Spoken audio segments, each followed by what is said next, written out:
I catfished my cheating husband and ruined his life. I always thought my husband, Daniel, was the love of my life. For 10 years, we built a picture-perfect marriage, or so I believed. Then one night, I found a message that shattered everything. But instead of confronting him right away, I decided to play his game. And trust me, I played it better. Daniel and I met in college, and from the start, he was the charming, devoted boyfriend every girl dreams of.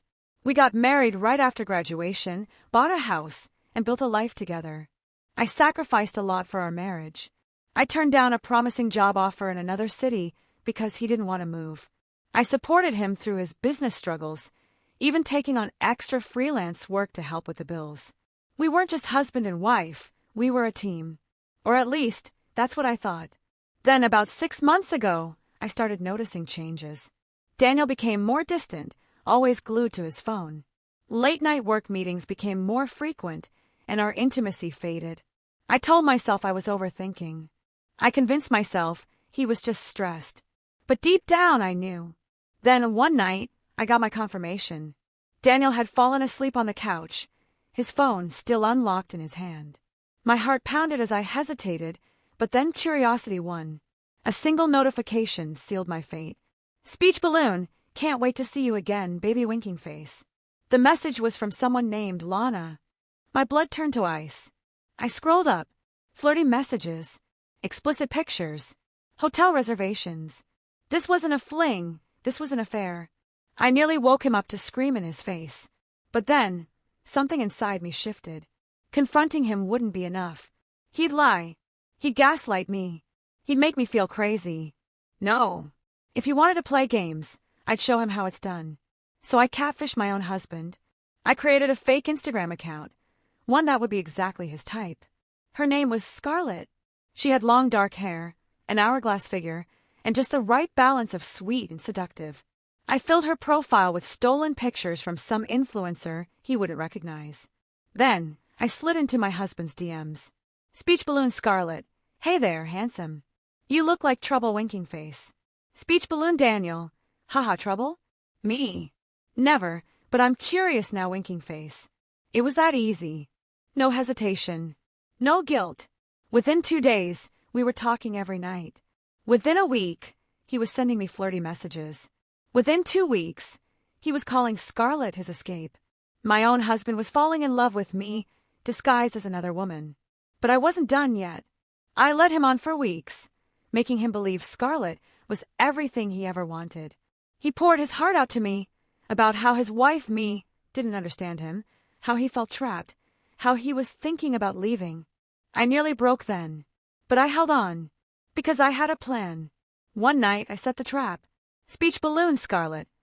I want to meet you, but not at some hotel. Prove to me you're serious. Speech balloon Daniel. Of course, anything. What do you want? Speech balloon Scarlett. Come to the Blue Orchid tomorrow night. I want you to look me in the eyes and tell me you're done with your wife.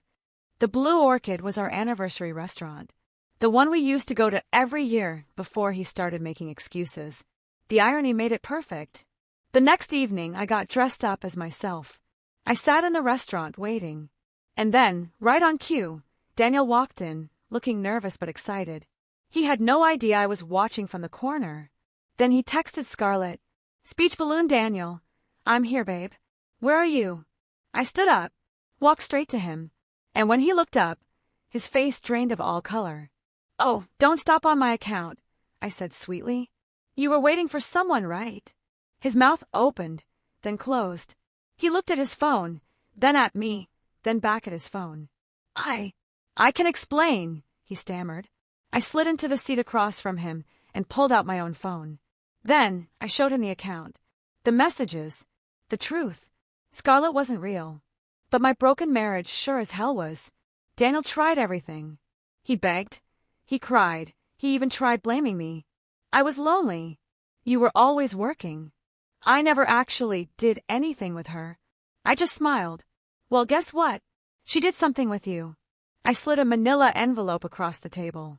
Divorce papers. And that wasn't all. Over the weeks, I had gathered every piece of proof I needed.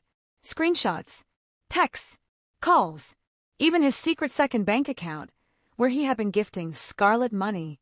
I sent everything to his boss, who had strict policies about workplace affairs. He lost his job. I sent copies to his mother, who always thought I was too cold for him. She stopped speaking to him. And the cherry on top, the apartment he had been renting for his little rendezvous. I owned it. I had secretly bought it months ago when I first got suspicious. So after I kicked him out of our house, he had nowhere to go. It's been a year since I ruined Daniel's life. He still tries to reach out sometimes, but I ignore him. And me. I finally started putting myself first. Daniel thought he could betray me and walk away unscathed. He learned the hard way that karma is AB*TCH. And sometimes, she catfishes, too.